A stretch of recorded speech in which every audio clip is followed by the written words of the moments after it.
Siap belajar firman Tuhan? Oke. Beri saya jawaban dengan pertanyaan ini. Hanya ada satu hal yang sangat penting, perhatikan.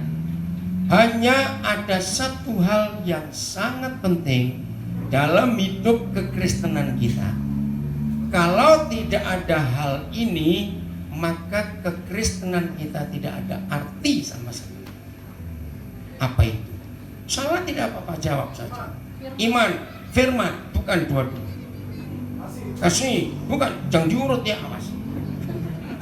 Bukan iman, bukan firman, bukan kasih. Satu yang penting, tidak ada ini, semuanya nggak akan ada artinya. Apa? Tuhan. Terlalu tinggi, bukan. Apa yang tadi? Yesus Kristus? Bukan juga. Apa yang betul tadi ya? Tuhan, Yesus Kristus, tapi bukan itu bentuknya nanti. Apa? Anugerah. Bukan, daripada kelamaan secara sendiri. Hadirat Tuhan. Kehadiran Tuhan. Loh, betul tidak? Apa artinya kita beribadah tanpa Dia hadir? Apa artinya kita berdoa? Dia tidak ada. Tapi yang mengerikan, ada banyak kita bisa aktif melayani, tapi tanpa kehadiran Tuhan. Pernah tahu bahwa kita bisa melayani Tuhan, tapi tanpa Dia hadir? Karena dua hal. Satu, memang orang itu pintar ngomong. Bagus kalau di mimbar. Sekarang ini banyak motivator-motivator hebat. Bisa. Yang kedua, kenapa ada orang bisa melayani Tuhan dan pekerjaannya tanpa kehadiran Tuhan? Karena hobi. Betul tidak? Nah, ini yang kita harus perhatikan. Tanpa kehadiran Tuhan nggak ada artinya. Nanti pulang baca, bukan di sini kita bahas, Wahyu pasal 3. Ya. Surat kepada gereja terakhir. Gereja apa itu? Yang terakhir, ada 7 gereja yang dikirimi surat oleh Tuhan Yesus. Gereja apa yang terakhir? Masa lupa? Terlalu betul kalau lupa. Nah, 7 gereja. Yang terakhir, gereja apa? Jangan lihat kitab Wahyu dong. Jangan lihat dulu. Ayo, gereja apa yang terakhir disurati oleh Tuhan Yesus? Sardis, bukan. Jangan diurut, Smyrna, bukan. Bukan Efesus, bukan Pergamus, bukan Tiatira, bukan Philadelphia. Ayo saya. Laodikia. Ya saya ngomong semua ya saya tahu. Nah, perhatikan. Gereja yang ketujuh ternyata dalam sejarah itu terjadi betul. Dari pertama gereja sebelum Katolik, setelah itu gereja kedua itu gereja Katolik, dari Katolik jadi perpecahan terus. Dan sampai gereja Laodikia yang terakhir, dan itu sedang kita alami. Artinya begini, di dalam surat kepada gereja Laodikia disebutkan 3 hal. Kamu kaya, kamu giat, aktif, pelayananmu luar biasa, tapi catat, tidak ada Tuhan Yesus. Karena di ayat 20 dia berkata, lihat, aku berdiri di muka pintu gereja. Jadi mulai hari ini Wahyu 3:20 tidak boleh digunakan untuk orang baru bertobat, ngundang Yesus, buka pintu hati. Tidak. Wahyu 3 ayat 20 itu menunjukkan Tuhan Yesus pulang ke rumahnya, yaitu ke gereja Laodikia. Jadi bukan untuk orang baru. Bagaimana sebuah gereja yang aktivitasnya luar biasa, yang kekayaannya luar biasa, yang kegiatannya hebat, tapi nggak ada Yesus. Itu yang harus kita takut dalam hidup kita. Katakan amin. Ada banyak aktivitas yang luar biasa, tapi nggak ada Yesus. Maaf, saya harus ngomong apa adanya, kan ini beban saya. Tidak ada kota sekristen kota Manado di Indonesia ini. Ngerti maksud saya? Tidak ada kota Kristen sekristen Manado di Indonesia ini. Yang tahu saya minta saudara katakan benar begitu ya, supaya yang tidak tahu jadi tahu. Di kota Manado dan di kota-kota kabupaten kota Madiun yang lain di seluruh Sulawesi Utara, khususnya bagian Minahasa saya, enggak termasuk Sangir. Saya bulan Desember lalu dari Tondano langsung saya ke Melongoane, lalu ke Lirung, lalu ke Sere, lalu ke Morongi, keliling ke kampung-kampung itu. Cantik-cantik pulaunya. Dengerin.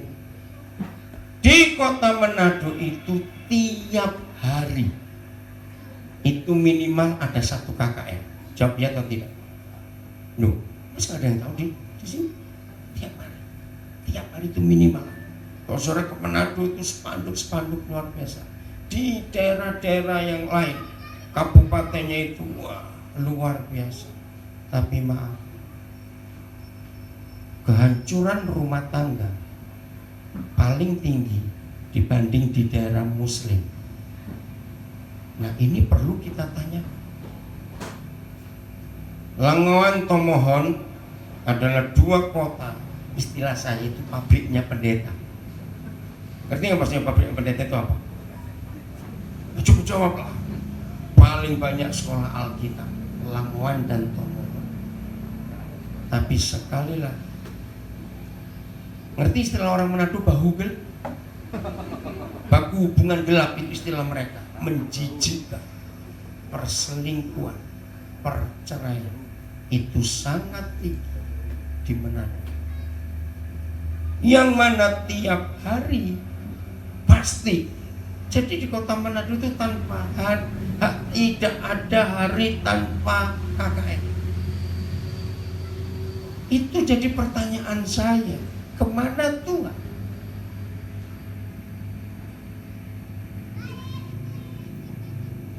Saudara, ini yang kita perlu perhatikan baik. Jadi semua kita bisa aktif sibuk di dalam pekerjaan Tuhan, melayani Tuhan, atas nama Tuhan, untuk Tuhan. Tapi Tuhan tidak ada. Saya lanjut. Simpannya bagian.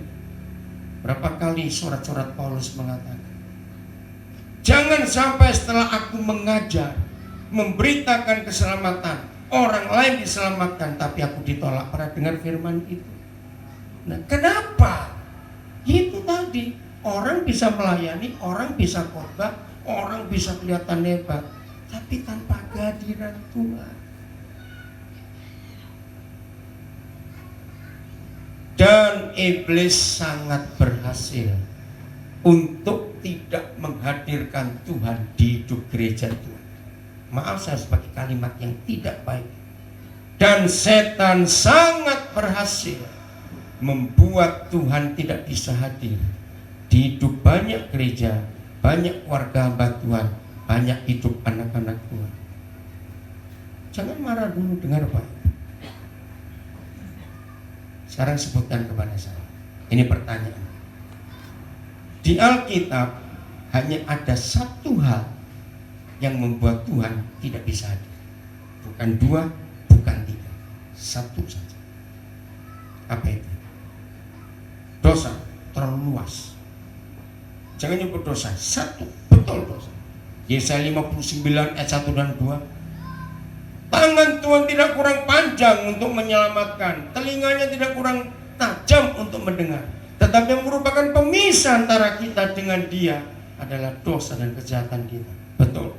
Tapi untuk kehadiran Tuhan hanya 1 hal saja. Dan iblis sangat berhasil membuat 1 hal ini terjadi di hidup banyak kita. Apa itu? Salah nggak apa-apa? Apa? Nggak apa-apa. Perpecahan, hampir betul perpecahan. Tapi coba lebih sempit lagi. Kalau perpecahan itu luas, lebih kecil ke arah intinya atau apa istilahnya benihnya. Nggak apa-apa, yang lain 2 orang lagi. Tidak hidup kudus, masih terlalu luas. Pengkhianatan terlalu tinggi. Oke. Saudara sederhana. Hubungan kita dengan orang lain itu sangat menentukan hubungan kita dengan Tuhan kita. Masih ingat Ini yang kita jarang tahu. Tuhan tidak bisa hadir di hidup kita bukan karena kita tidak sembahyang. Tuhan tidak hadir di hidup kita karena kita tidak puasa, bukan. Tuhan tidak hadir di hidup kita bukan karena kita tidak baca Alkitab, tidak. Tuhan tidak bisa hadir di hidup kita ketika kita tidak beres dengan saudara kita. Simpel sekali. Oke, kita lihat ayat Ibrani 12 ayat 14. Ayo kita lihat Ibrani 12 ayat 14. Maka itu saya mendahului dengan kalimat ini. Jangan merasa hebat waktu kita di mimbar. Periksa hubungan suami istri bagaimana. Ada seorang hamba Tuhan, dia senior, umur sudah 80-an, masih hidup di Surabaya. Namanya pendeta Dr. Yusuf Bijaksana, Yusuf PS. Tahun 79 saya ikut kelas, istilah dulu ya, Bible Study, masih pakai bahasa Belanda. Nah tahun 79 saya masih sangat remaja. Saya belum mikir menikah, pacaran juga tidak, tapi saya sudah melayani. Di dalam kelas itu yang saya ingat sampai hari ini. Untuk mengetahui hidup seorang hamba Tuhan, kalau hamba Tuhan itu pria ya, satu, lihat anak-anaknya suka nggak mendengar bapaknya khotbah. Dulu saya nggak ngerti. Yang kedua, lihat istrinya. Loh, pikir kenapa? Dan ternyata betul. Hamba Tuhan kalau dia laki-laki, lihat penampilan dan wajah istrinya, lecek atau seger. Maaf ya, jangan tersinggung. Ngerti nggak maksud ini? Ada banyak istri hamba Tuhan tertekan hidupnya. Jawab iya atau tidak. Loh kok takut? Iya atau tidak? Banyak saudara. Wajahnya, penampilannya nggak imbang dengan usianya. Maaf saya berkata. Usia baru 30-an, wajah 60-an. Kasihan betul. Kita boleh tertawa. Berapa banyak anak-anak hamba Tuhan tidak mau dengar khotbah bapaknya. Begini kata hamba Tuhan senior ini. Sebab kelakuan bapaknya di mimbar dan di rumah beda. Maka anak gak mau dengar. Mengapa ada istri hamba Tuhan tertekan? Karena beda kelakuan suami waktu di mimbar dan di rumah. Ini yang membuat Tuhan tidak adil. Sudah? Ayo baca sama-sama Ibrani 12 ayat 14. 1, 2, 3. Ya. Berusahalah hidup damai dengan, stop dulu. Berusahalah hidup damai dengan berapa orang? Semua orang itu berapa? Bukan banyak soal. Oke, saya beri contoh. Mangku tanah ini penduduknya berapa? Nggak usah tepat kira-kira. Ayo, jangan banyak. Berapa saya tanya? Berapa itu saja angkanya? 15.000 untuk kota ini. Kok yang jawab orang mau mendulang? Wah, saya ragu-ragu ini, betul kan? Berapa? 22.000. Nah, salah mau mendulang. Yang 7.000 dibuang kemana itu?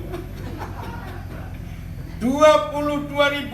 Misalnya, saudara nggak bisa berkata, Tuhan, saya berdamai dengan yang 21.999.099 orang. Jadi kurang berapa? 1. Menurut ayat itu, kita sudah disebut berdamai dengan semua orang belum? Jawab dong. Belum. Nah, ada terjemahan yang kurang tepat dalam bahasa Indonesia. Ya, lihat Alkitab saudara. Berusahalah hidup damai dengan semua orang dan, dengar saya, kejarlah perdamaian. Betul, kejarlah kekudusan itu tidak salah. Karena kalau kita tidak mengampuni orang, kita tidak kudus. Ingat Matius 6 dalam doa Bapa kami, dan ampunilah. Cepat. Dan ampunilah kesalahan kami seperti kami juga mengampuni orang bersalah pada kami. Terus ayat 14-15-nya di pasal 6 setelah kata amin doa Bapa kami, jikalau kamu mengampuni saudaramu, maka Bapamu yang di surga akan mengampuni kamu. Tetapi jikalau kamu tidak mengampuni saudaramu, maka Bapamu yang di surga pun tidak mengampuni kamu. Nah, ini yang kita harus perhatikan, bahwa ketika kita tidak beres dengan setiap orang, berarti kita tidak punya perdamaian dengan semua orang. Terus kalimat berikut, sebab tanpa perdamaian, bukan tanpa kekudusan ya, untuk membaca. Betul, tadi Pak Pendeta Jami sudah menjawab, enggak kudus, betul. Sebab tanpa perdamaian dengan semua orang, baca kalimat terakhir sama-sama. 1, 2, 3. Ayo, ulang. Yang Pak Alkitab suara yang kuat. 1, 2, 3. Maka tidak seorang pun akan bisa melihat Tuhan. Ini loh. Sangat sepele, saya ulangi. Membuat Tuhan tidak hadir di hidup kita, saya ulangi lagi, bukan karena kita tidak sembahyang, bukan karena kita tidak puasa, bukan karena kita tidak baca Alkitab, bukan karena kita tidak memberi persembahan, tidak mengembalikan perpuluhan, bukan. Yang membuat Tuhan tidak hadir di hidup kita ketika kita masih punya orang yang belum, kita masih punya musuh, ada yang belum kita ampun. Pertanyaan, kalau melihat Tuhan saja tidak bisa, bertemu bisa tidak? Lo jawab, bertemu bisa tidak? Enggak, tapi ada yang ngotot. Kalau ngintip gimana ke surga? Enak saja. Orang bandel betul, ngintip lagi. Nah, ya oke, jawab. Kalau toh ngintip berarti sudah masuk surga atau belum? Belum, masih di luarnya itu. Yang bandel-bandel bertobat hari ini. Harusnya semua kita takut dengan firman itu. Kalau kita tidak berdamai dengan semua orang, maka kita nggak bisa melihat Tuhan. Apalagi mau bertemu. Oke. Pertanyaan berikut. Perhatikan kata berusaha.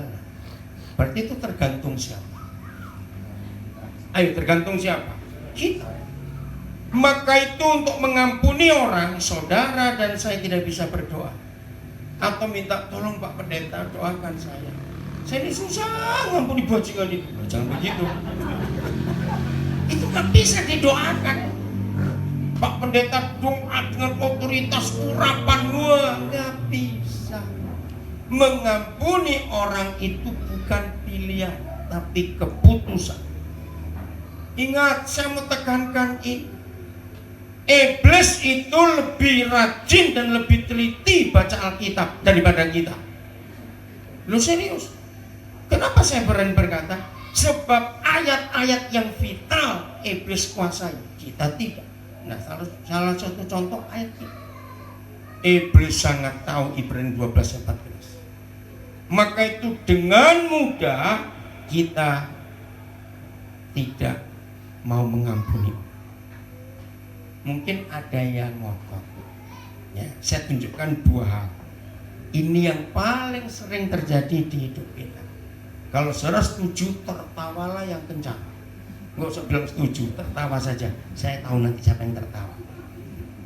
Pak Pendeta, saya tidak benci, cuma malas ketemu. Nah, itu dia. Itu yang tertawa itu. Loh, betul tidak? Banyak orang tidak menyadari bahwa kalau kita malas bertemu artinya sudah mengampuni atau belum. Nah, itu tidak benci tapi malas ketemu.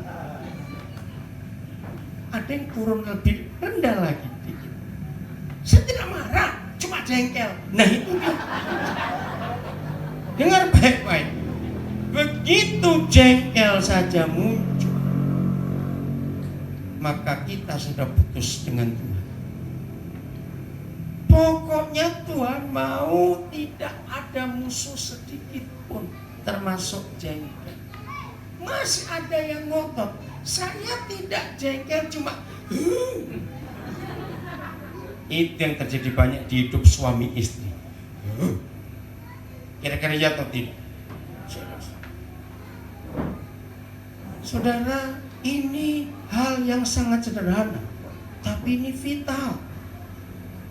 Jadi saya ulangi lagi, Tuhan tidak bisa hadir di hidup kita bukan karena kita tidak sembahyang, bukan karena kita tidak memberi perpuluhan dan lain-lain, tidak. Ketika kita tidak apa? Berdamai dengan semua orang. Maaf, saya percaya semua kita, saya percaya termasuk diri saya, untuk bilang berzina, untuk bilang merampok, untuk bilang mencuri, aduh, kita pasti berusaha jangan sampai terjadi. Tapi ketika kita disinggung dan disakiti hati kita, itu sulit. Jawab ya atau tidak? Udah jawab ya atau tidak? Nah, ini yang dibuat oleh iblis. Bahwa iblis tahu untuk berzina, aduh, Tuhan kosak, Tuhan beri aku kesanggupan. Untuk mencuri, untuk merampok, tapi begitu kita disinggung, disakiti, difitnah, dijelek, rasanya sulit. Masih ingat berapa kali Tuhan Yesus berkata, musuh kita suruh apakan? Loh, ayo, Tuhan Yesus bilang apa pada musuh kita? Jangan bilang gorenglah musuhmu. Padahal musuh kita suruh apakan? Kasih.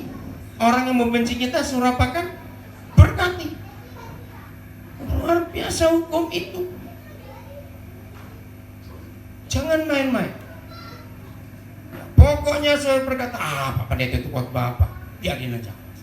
Karena saya pernah ketemu ada orang yang nekat bilang, biar saya masuk neraka, pokoknya saya tidak akan mengampuni orang itu. Wih, ini orang nekat bener. Kira-kira pernah ketemu nggak orang yang sakit hatinya dalam sekali sampai gak takut neraka? Ih, nantang Tuhan. Mudah-mudahan di Mangkutana tidak ada. Haleluya. Berarti pohon dulu harus tidak ada. Jadi jangan main-main. Oke. Hanya ada satu ayat di Alkitab.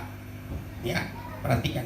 Hanya ada satu ayat di Alkitab yang memberitahukan kita mengapa, kapan, bagaimana kita ini kok bisa disebut anak-anak Tuhan.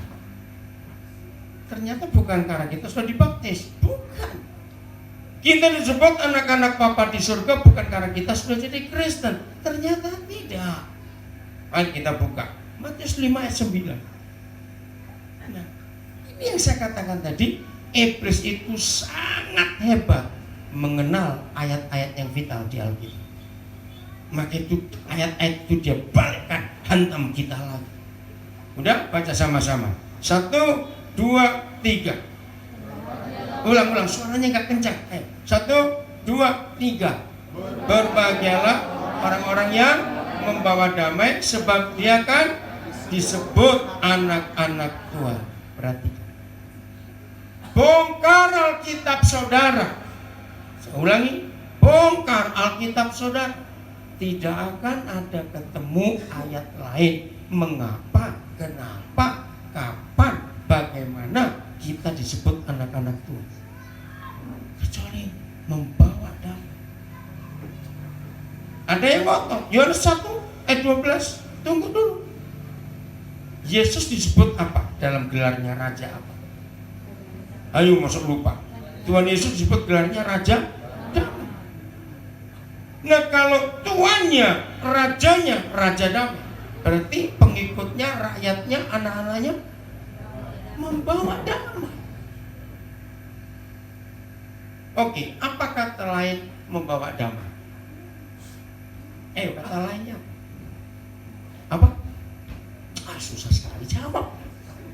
Ayo, orang Mangkutana ini bagaimana ini? Saya ini kalau khotbah itu ngajar, saya ingin ada interaksi dengan yang dengar. Saya nggak ingin khotbah sebenarnya begini, amin, pulang enggak. Saudara harus interaktif, dengar, mikir apa yang kita pelajari bersama-sama. Apa kata lain membawa damai? Sukacita, bukan. Apa? Nggak dengar Pak, yang batik baju merah yang apa? Bahagia, bukan. Membawa damai kok.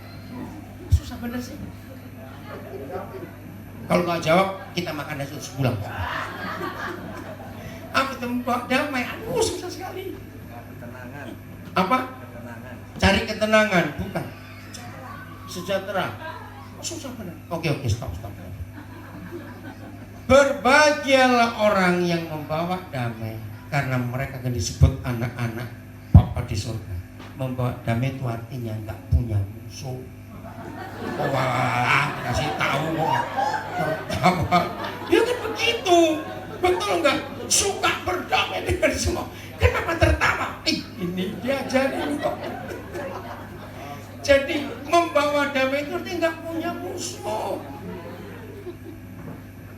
Serius, hanya itu satu-satunya ayat dalam Alkitab yang memberitahu kita mengapa, kapan, bagaimana kita disebut anak-anak Tuhan.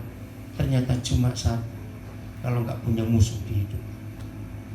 Maaf, sambil mendengar firman ini, setiap orang Tuhan minta dengan rendah hati dan jujur, bongkar almari hatimu yang masih punya koleksi musuh.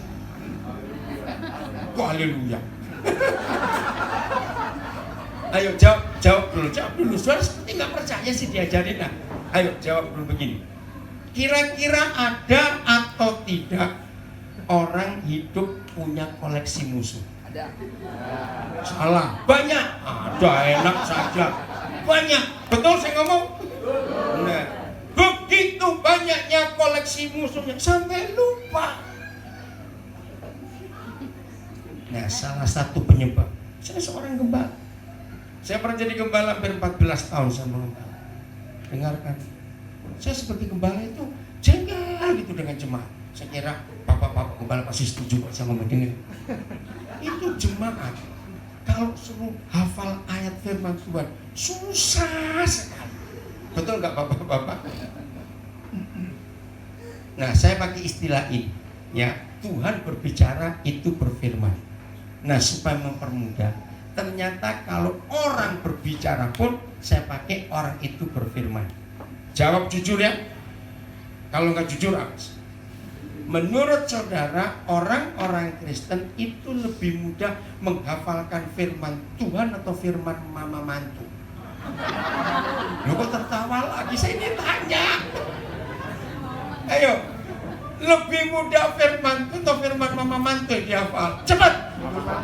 Nah, terus ini mau apa ini firman Tuhan? Lupa. Coba ya. Iya, firman sini mertua bilangnya. Oh, salah. Ini orang Papua bilang mama mantu. Firman mama mertua. Awas ya. Coba ditanya. Saudara-saudara, apa khotbah saya 2 minggu yang lalu? Kiri, kanan, colek sebelah. Apa itu 2 minggu lalu? Tapi firman mama mertua 20 tahun yang lalu masih ingat sampai. Hei, anak muda kamu belum jadi mertua, aku bisa tertawa. Awas kamu ya. Jawab ya atau tidak? Ya. Nah, itu dia. Iya lagi kamu. Kapan tahunya? Ternyata begini masalahnya. Mengapa firman mama mertua lebih gampang dihafal daripada firman Tuhan? Nih, nggak bisa jawab. Lebih tertanam. Ya kenapa bisa tertanam? Besok ya yang jadi mama mertua awas begitu. Ya, kenapa? Lebih pahit. Takut nggak dapat warisan. Lu justru karena dihafalin itu takut nggak dapat warisan. Hari ingat terus kesalahan mama mertuanya. Oke, begini. Ternyata ada ayatnya. Coba buka Yosua 1 ayat 8. Mengapa firman mama mertua lebih gampang dihafal? Karena ayatnya itu. Oh, hebat. Udah, Yosua 1 ayat 8. Ayo baca sama-sama. 1, 2, 3. Ulang-ulang yang serentak lah. 1, 2, 3. Janganlah. Nah, ganti. Kalau saya ajak membaca, kata ganti orang kedua, ganti orang pertama. Janganlah aku. Gitu ya. 1, 2, 3. Janganlah aku memperkatakan apa? Kitab Taurat firman itu, terus tapi renungkanlah siang dan malam, maka supaya ya tindakan kita hati-hati, terus sesuai dengan semua yang tertulis di dalamnya, terus sebab dengan demikian perjalanan ini luar biasa. Sebab dengan demikian perjalanan hidup kita akan berhasil dan beruntung. Sederhana. Hanya melakukan 2 hal. Perkatakan kitab Taurat itu, renungkan siang dan malam. Sederhana. Nah, ini yang dipakai oleh banyak orang Kristen. Firman mama mertua diulang-ulang terus. Betul? Nanti ketemu temannya, kamu tahu nggak mama mertuaku kemarin? Nanti ketemu saudaranya, ih kamu tahu nggak? Terus setiap hari diperkatakan, direnungkan lagi. Iya ya, dia kok bicara begitu? Kenapa? Ulang lagi, sambil mandi, sambil ke WC, sambil makan, sambil naik kendaraan, ulang lagi, direnungkan lagi, siang dan malam. Maka itu langsung cik masuk ke dalam. Nah, karena firman Tuhan saudara tidak pernah melakukan 2 hal ini. Contoh kecil saja. Kenapa? Saya ini mengajar di mana-mana. Coba setiap kali habis ibadah, jangan ngomong yang lain dulu. Coba saling cerita firman yang baru didengar. Itu susah sekali orang Kristen. Anak-anak saya pun susah saya ajar. Padahal Tuhan itu mau setiap kali kita selesai dengan firman Tuhan, kita coba diskusi sesama yang dengar. Awas nanti yang pulang ke Wawandula, berapa jam tadi? 2 jam. 2 jam ngomongin mode rambut, ngomongin duit, awas nanti ya. Harus 2 jam di mobil ngomongin firman udah dengar. Betul? Yang pulang juga ke daerah Mangkutanah, mau boncengan motor, mau jalan kaki, mau naik apa saja, harus sharing. Diam lagi. Itu setiap hari. Renungkan firman itu siang malam. Perkatakan itu. Ketemu orang kita cerita firman ini, firman itu, cerita. Itu luar biasa. Saudara, maka itu dalam hidup kita penting sekali. Karena ada janji. Maka dengan demikian perjalananmu akan berhasil dan hidup akan beruntung. Itu kan luar biasa. Oke, saya lanjut tentang hati. Kalau Tuhan tidak hadir di hidup kita, dengar ya. Kalau Tuhan tidak hadir di hidup kita, berarti kita tidak akan pernah bisa merasakan kebaikan Tuhan. Amin kan? Saya ulangi. Kalau Tuhan tidak hadir di hidup kita, kan hati kita nggak beres, kita masih punya koleksi musuh, maka kebaikan Tuhan pun nggak bisa kita alami. Oke, kita lihat ayatnya. Mazmur 73 ayat 1. Mazmur 73 ayat 1. Mari kita lihat. Ini luar biasa. Ayo baca sama-sama. 1, 2, 3. Oh, ulang. Ayo bareng. 1, 2, 3.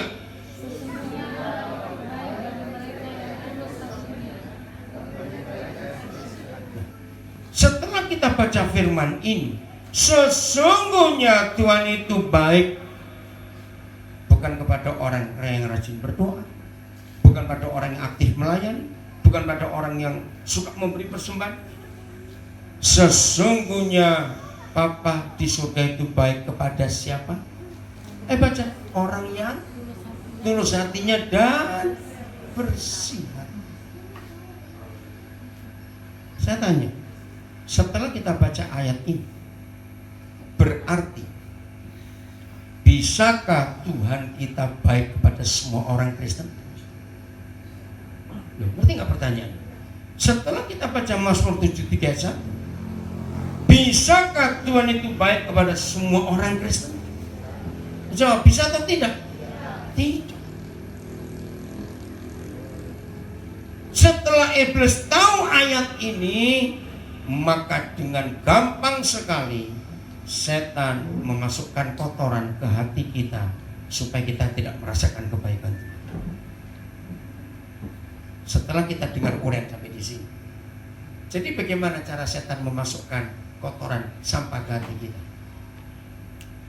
Setelah kita belajar firman ini, dengan cara apa? Susah sekali. Apa? Ayo gak usah ragu-ragu, dengan cara apa? Saudara harus jawab supaya ngerti. Membenci, jangan terlalu tinggi. Yang sederhana tadi itu susah sekali, malas ketemu. Susah bener. Jengkel. Mudah tidak iblis membuat itu? Saya ingin tanya pada yang sudah menikah, dan kalau saudara setuju jawabannya kuat. Kalau belum berteriak. Dan yang belum menikah, buka kupingmu ya, awas. Begini pertanyaannya. Ternyata di dunia ini tidak ada dua orang yang sering menjengkelkan kecuali suami istri. Nah itu dia. Hei, yang lain kenapa tidak jawab? Loh, betul tidak, saudara? Walaupun hamba Tuhan, aduh, yang satu ini memang susah diindah. Ada saja yang kami buat, yang kita buat suami istri untuk saling menjengkelkan. Maka itu yang belum menikah pikir, ternyata bentuk rumah tangga itu susah. Pestanya gampang, nggak punya uang bisa ngutang untuk pesta. Betul? Saya nggak tahu ini, Pak Rarung, pernah nggak ada orang pesta di sini ngutang, pesta pernikahan? Nggak, cuma tanya saja. Terus harapannya, nanti amplopnya enggak, jangan hitung amplop, ngawur aja itu. Saudara, makin itu dengar. Hanya pernikahan yang membuat Tuhan tidak percaya kepada manusia. Masih ingat Mazmur 127? Jikalau bukan Tuhan yang membangun rumah, maka sia-sia usaha orang membangun. Itu rumah apa? Di ayat 1 nggak ada kata rumah tangga, tapi di ayat 3 Mazmur 127 bicara tentang anak-anak. Nah, kalau ayat 1 bicara rumah, ayat 3 bicara anak-anak, berarti ini rumah apa? Rumah tangga. Bayangkan, yang maha kuasa, yang maha besar, maha dahsyat, hanya satu hal yang dia ragukan terhadap manusia. Ketika kita membangun rumah tangga, dia yakinkan dan dia jamin, kalau bukan aku, percuma usaha. Maka itu mengapa banyak rumah tangga hancur? Ya tahu, karena tidak dibangun karena Tuhan, karena kekuatannya sendiri. Apalagi dibangun karena perzinahan. Jangan sekali-kali dalam nama Yesus. Jadi suami istri, mari kita jujur. Begitu kita tidak mengampuni istri kita atau suami kita, kita jengkel saja. Saat itu juga Tuhan gak hadir di hidup. Saya ingin tanya pada saudara yang tahu, di perjanjian lama Papa kita itu hanya punya satu tempat untuk hadir. Namanya apa? Ayo, siapa ingat perjanjian lama? Tidak ada tempat lain yang Tuhan hadir kecuali satu tempat. Apa? Nggak dengar? Mesbah, bukan. Naik lagi.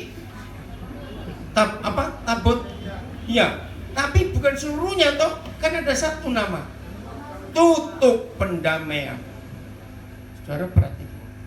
Mengapa Tuhan memberi nama tempat kehadirannya itu tutup pendamaian? The mercy seat bahasa Inggrisnya. Karena memang dia itu raja damai. Begitu tutup pendamaian kita retak, dia nggak akan ada. Karena itu tidak kudus. Saya sampaikan sambil bergurau tertawa, tapi ini serius. Mengapa banyak rumah tangga orang Kristen, maaf saya ngomong, lebih banyak setannya? Betul tidak? Salah satu tanda berumah tangga Kristen ada setannya. Dengar, lihat hidup anak-anaknya. Kalau anak-anak hamba Tuhan, anak-anak orang Kristen tidak betah di rumah orang tuanya sendiri, berarti nggak ada Tuhan di rumah orang Kristen itu. Maka itu anak-anak tidak betah. Betul tidak kira-kira? Dan mereka carinya ke jalan, ke pasar, ke terminal, ke tempat-tempat yang ramai, nggak betah di rumah. Jangan main-main saudara dengan tidak berdamai. Maka itu, apapun hebatnya kita waktu di kebaktian, catat ya, apapun hebatnya kita waktu di kebaktian, Bapa di surga tidak pernah menilai iman dan kerohanian kita selama kita di kebaktian. Mengapa saya menegaskan ini? Dengarkan. Kita ini bisa berlaku munafik di rumah atau waktu di kebaktian. Jawab coba. Di rumah atau di kebaktian kita bisa berlaku munafik? Nah itu. Maka itu Tuhan gak pernah menilai kita waktu di sini. Apalagi di mimbar. Ini panggung sandiwara. Loh betul tidak? Maka itu saudara jangan menilai hidup kami hamba-hamba Tuhan waktu di sini. Nilailah kami dalam hidup sehari-hari. Cara kami makan, cara kami keluarkan duit, cara kami bicara dan semua. Suatu kali di kota Jawa Timur, Kediri, karena ini saya punya anak rohani. Dia kerja di supermarket. Hari Minggu ada pendeta tamu. Oh, Timo ikut. Timo. Ada pendeta tamu. Hari itu pendeta tamu khotbah tentang sabar. Wih, khotbahnya keren. Nah, hari Senin anak saya ini kembali kerja. Dia bagian kasir. Pas dia melayani, pendeta yang kemarin khotbah di gerejanya belanja. Nah, dia pasang senyum.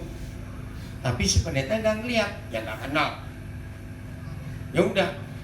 Nah, di depan pendeta ada dua tamu.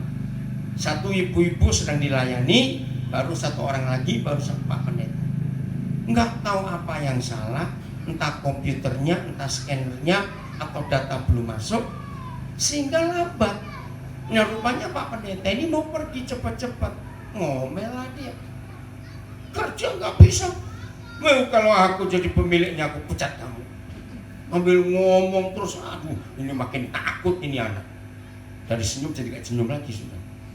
Terus dia minta supervisor cepat datang dipanggil, enggak datang-datang juga. Akhirnya ada yang datang, selesai. Baru yang kedua cuma satu barang. Begitu sampai Pak pendeta masih ngomel-ngomel. Selamat siang Pak pendeta. Kemarin saya dengar Bapak khotbah tentang sabar.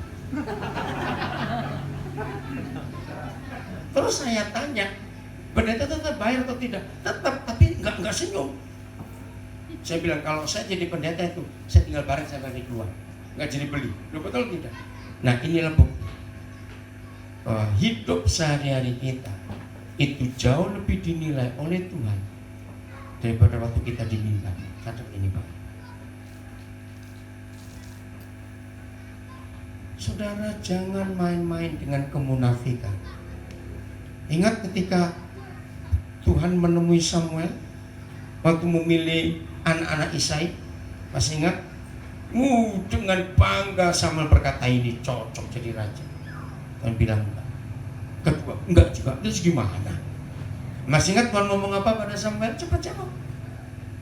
Kamu melihat perawakannya, aku melihat hati. Maka itu anak-anak Tuhan, jujurlah hari ini. Jangan izinkan satupun koleksi musuhmu masih ada. Serius. Tuhan gak bisa hadir.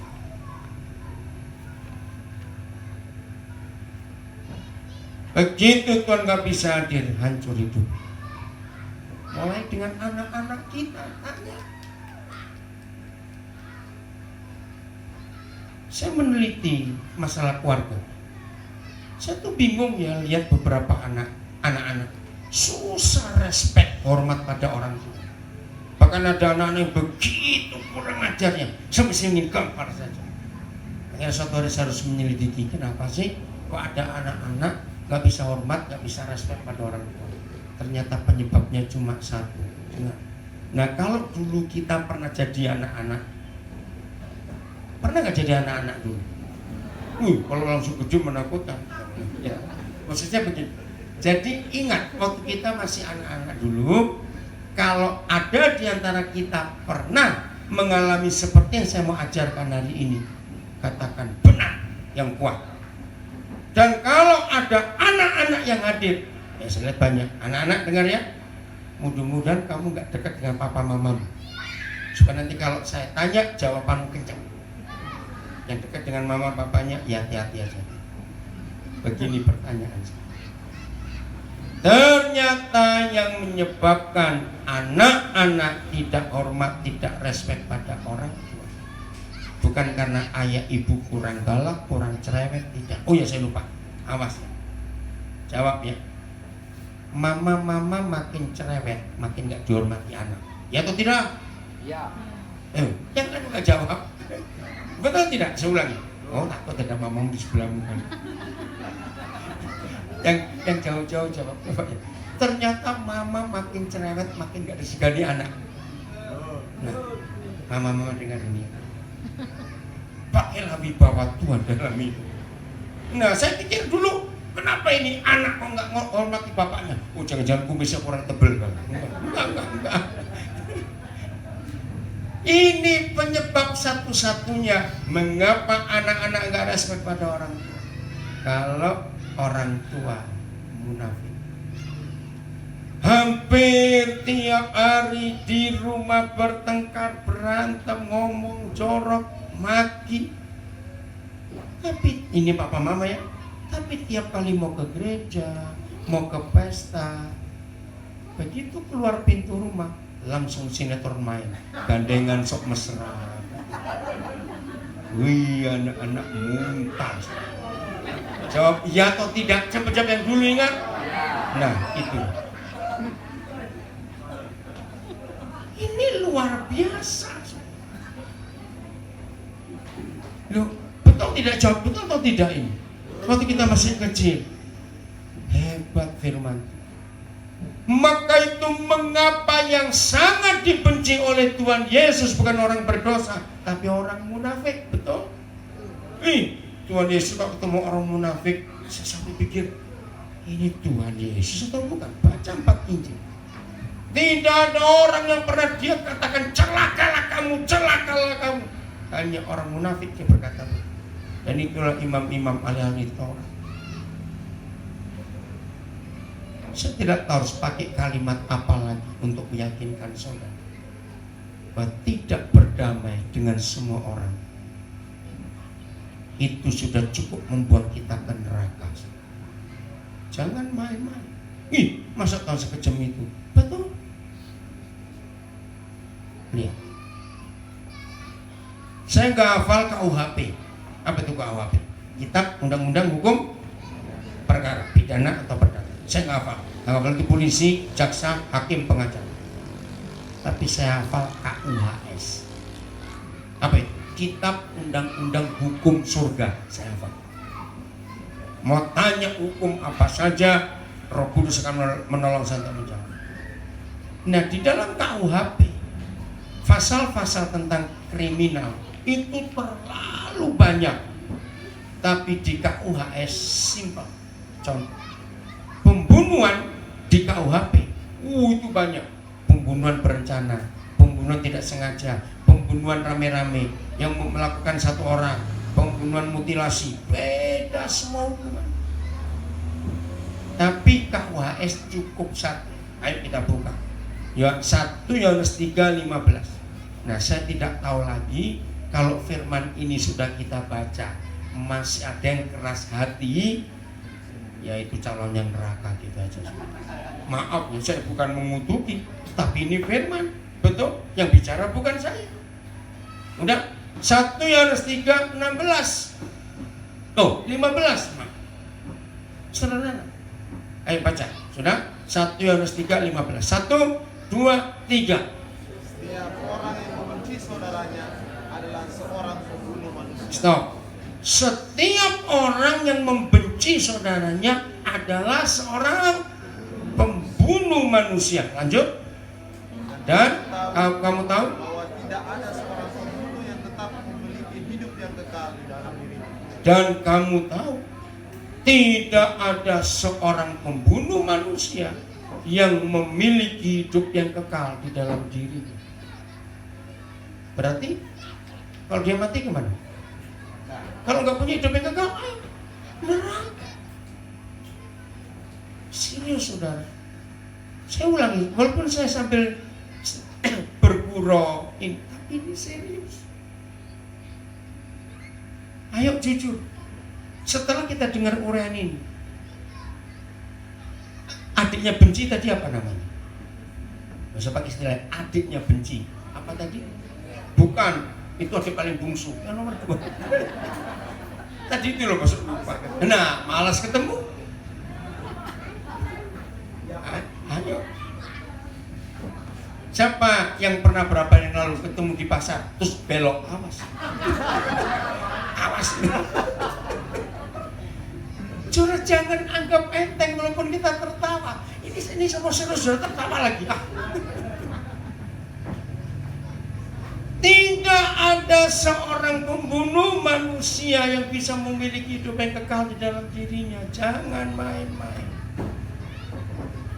Jadi adiknya benci namanya tidak malas ketemu. Adik bungsunya jengkel. Nanti tolong yang suami istri pulang perhatikan yang lain gandengan nggak mereka. Tuhan Yesus mengajar begini. Saudara baca 4 Injil, menarik sekali. Ternyata satu-satunya tanda kita sudah mengampuni, sudah berdamai, satu-satunya tanda itu bukan doa bersama, itu bisa pura-pura. Lihat hidup Tuhan Yesus. Satu-satunya tanda kita sudah mengampuni orang itu, yaitu jika kita sudah bisa makan bersama dia. Nah, maka itu waktu saya jadi gembala dulu, saya tuh nggak bisa ngelihat hidup jemaat secara dalam, karena masuk gembala harus ngeliat berumah jemaat ganti-ganti tiap hari, nggak lucu, betul tidak? Nah, saya minta Roh Kudus beri saya hikmat supaya saya tahu isinya jemaat di dalam rumah itu gimana. Ternyata jawabannya gampang. Maka itu teman-teman gembala pakailah caranya, panggil anak-anak jemaat jadi mata-mata. Wih, ternyata mereka semangat. Mulai besok ya, kalian jadi mata-matanya Om. Kenapa Om? Om beri kamu 3 pertanyaan. 1, kamu catat dalam sebulan berapa kali papa mamamu bertengkar. Ayo saya tanya, anak-anak jujur nggak jawab? Loh cepat, kalau anak-anak ditanya gitu jawab nggak sebenarnya? Nah yang saya kagum semangat mereka. Kenapa semangat? Dengarkan. Karena mereka itu capek kok lihat papa mama gak harmonis. Jawab iya atau tidak? Nah, jawab iya atau tidak? Capek. Anak-anak itu lelah kalau lihat papa mama rajin bertengkar. Ada nggak papa mama rajin bertengkar? Enggak. Banyak. Anak-anak capek. Nomor 2, catat berapa sering kalian lihat papa mama mengerjakan apa-apa itu bersama-sama. Lalu yang ketiga, berapa sering papa mama makan bersama? Ya karena hukum Tuhan Yesus. Ayo jujur, waktu kita jengkel bisa berdoa tidak? Nah itu buktinya. Mengapa lebih banyak istri yang rajin ke gereja daripada suami? Jawabannya ada 2. Yang satu saya belajar dari pendeta Stephen Tong. Karena yang berdosa Hawa dulu itu rajin ke gereja. Bukan saya. Yang kedua, nah ini dia. Laki-laki itu lebih fair, lebih terbuka, lebih terang-terangan daripada perempuan. Ketika suami istri saling menjengkelkan hampir tiap hari, Kebanyakan suami malas ke gereja karena dia berkata, ngapain? Percuma. Apalagi pergi berdua, lebih susah lagi. Maaf, jangan marah. Nah, maka itu penting sekali menjadikan anak-anak mata-mata di rumah. Contoh, kalau orang lagi jengkel, bisa makan berdua? Lu cepat aja jawab, bisa tidak? Bisa-bisa, itu dimakan. Maka itu yang ketiga saya tanya mereka. Jawaban nomor 1, oh masuk baik. Satu hari saudara, ada yang ketahuan. Datang nangis, oh ketahuan, oh saya dimarahi papa. Oh, saya datangi bapaknya. Awas kamu marahi anak. Dia saya suruh untuk memata-matai kalian. Karena hati anak-anak ingin kalian berdamai di rumah. Kalian harus melihat anak-anak ini capek. Kalau lihat kita berdua rajin bertengkar, betul anak-anak? Loh, anak-anak kok nggak jawab betul? Maka itu stop, saudara. Saling mengampuni. Nah, yang ketiga ini yang lucu. Ternyata mereka bilang, sering kok lihat papa mama makan bersama. Tapi kok saya lihat hidup di gereja kok beda. Wah, saya harus pakai cara baru lagi. Tuhan berikan saya hikmat. Oh, Tuhan kasih hikmat begini. Saya akhirnya masuk pertanyaan yang keempat. Waktu kalian lihat papa mama makan bersama, terdengar suara apa? Rata-rata jawab sepi. Ayo, jujur. Kalau papa mama makan bersama berdua terus sepi, itu harmonis tidak? Ayo jawab cepetan. Nah, tapi kalau ada yang jawab, oh ada om suara, Roh Kudus nyuruh saya kejar lagi suara apa yang mereka dengar. Kalau suara terdengar cuma sendok ketemu piring, itu harmonis tidak? Suara yang anak-anak harapkan dari papa mama makan bersama adalah tertawa, bergurau. Bahkan sesekali lah, 3 bulan sekali, 2 bulan sekali. Cobalah papa mama waktu makan bersama di depan anak-anak suap-suapan. Itu menyenangkan anak-anak. Betul anak-anak? Jawab. Nah itu dia lihat itu. Anak-anak bahagia sekali. Apa? Apa namanya? Keras. Gak dengar ngomong apa? Apa namanya?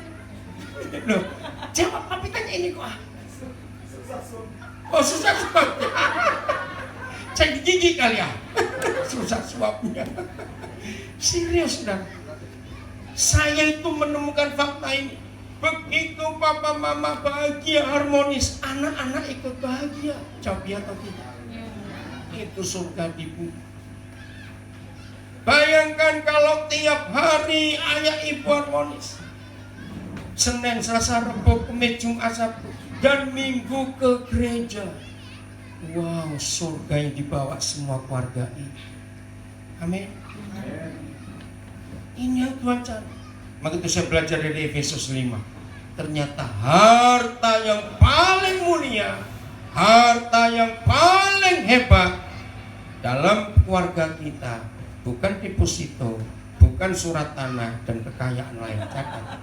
Menurut Efesus 5, harta yang terpenting yang mulia dalam keluarga kita mengampuni, tidak yang lain. Luar biasa. Mengampuni. Mengapa kekayaan itu yang Tuhan berikan kepada kita? Sebab tiap hari kita bisa bermasalah berdua. Jawab ya atau tidak?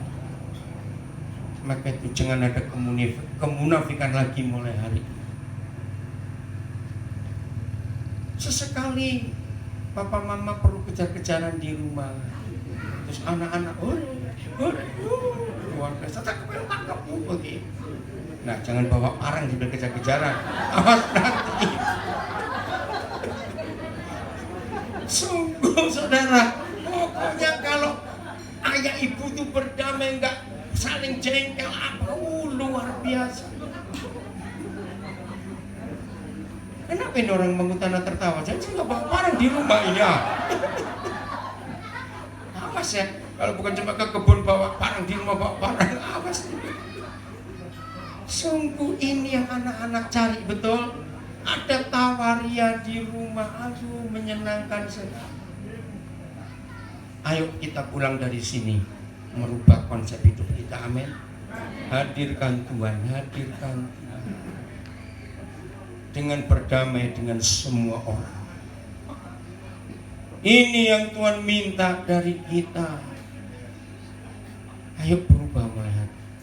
Anak-anak, maafkan kami ya papa mama. Apalagi maaf kalau memang hari ini terjadi. Ini pertama kali setelah sekian lama saudara sebagai suami istri hadir lengkap bersama anak-anak. Dan izinkan saya mengatakan kalimat ini. Seandainya keluarga saudara enggak seperti yang firman Tuhan harapkan, pulang dari sini minta maaf kepada anak-anak. Apa yang papa mama dengar hari ini kami mau lakukan. Anak-anak, ampuni kami papa mama. Mau? Supaya ada perdamaian semua. Sehingga gak ada kemunafikan lagi di antara kita. Wah, kalau itu ada luar biasa. Surga di bumi, betul. Amin. Mau berubah mulai hari ini? Mau berdamai dengan siapa saja? Anak-anak sekolah, musuhmu, temanmu yang menyakiti, mengejek, melecehkan, guru siapa? Ayo kita berdamai. Ampun. Enggak rugi, mengampuni tidak rugi, betul tidak? Jangan kita pulang menjadi orang berdosa, jadi pembunuh lagi. Oh, jangan sampai terjadi. Tuhan ingin membawa kita masuk dalam kemuliaannya yang luar biasa. Hadirkan Tuhan tiap hari di hidup kita, itu akan indah. Mari kita menghampiri Tuhan. Kita naikkan lagu doa yang sudah lama sekali, tapi kata-katanya saya mau ganti. Mengasihi, ya. Kalau suami berkata mengasihi istriku lebih sungguh. Kalau istri mengatakan mengasihi suamiku lebih sungguh. Anak-anak, engkau berkata mengasihi papa mamaku lebih sungguh. Kepada para mertua